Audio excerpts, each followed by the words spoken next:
নমস্কার, welcome to my channel Soumishree Shri Shri Radhakrishna Gopal Shrimad Bhagavad Gita. আজ 3 জুলাই 2025। আমি বৃহৎ ও আদি মৎস্য পুরাণ 6ষ্ঠ অধ্যায়ের কশ্যপের বংশ বিস্তারের 24 পৃষ্ঠার কিছু অংশ পাঠ করছি। শ্রী শ্রী মৎস্য পুরাণ কি জয়, শ্রী শ্রী রাধাকৃষ্ণ গোপাল শ্রীমদ ভগবদ গীতা কি জয়। রাধাকৃষ্ণ রাধাকৃষ্ণ রাধাকৃষ্ণ।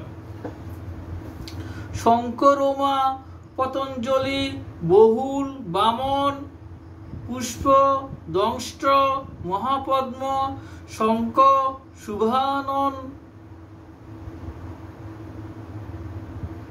দুর্মুখ ও শেষ, এই 16 জন ইহাদের পুত্র ও পৌত্রাদি অগণন।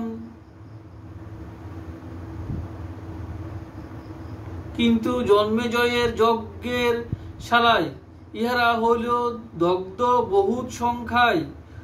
কশ্যপ ঔরসে ক্রুধ বসার উদরে রক্ষগণ জন্মে তার নাম অনুসারে। কিন্তু তাহাদের মধ্যে নিযুত সংখ্যায় নিহত হইল ভীমসেনের দ্বারায়।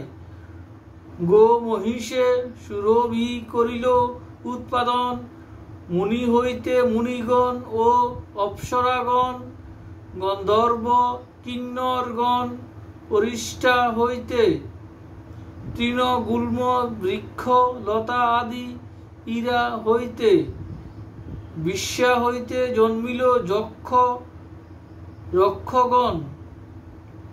দ্বিতীর উদরে 49 পবন, উহারা সকলে হয় ধার্মিক সুজন। দেবতাগণের অতি প্রিয় পাত্র হন। বৃহৎ আদি মৎস্য পুরাণে 6ষ্ঠ অধ্যায়ে কশ্যপের বংশ বিস্তার কথন সমাপ্ত।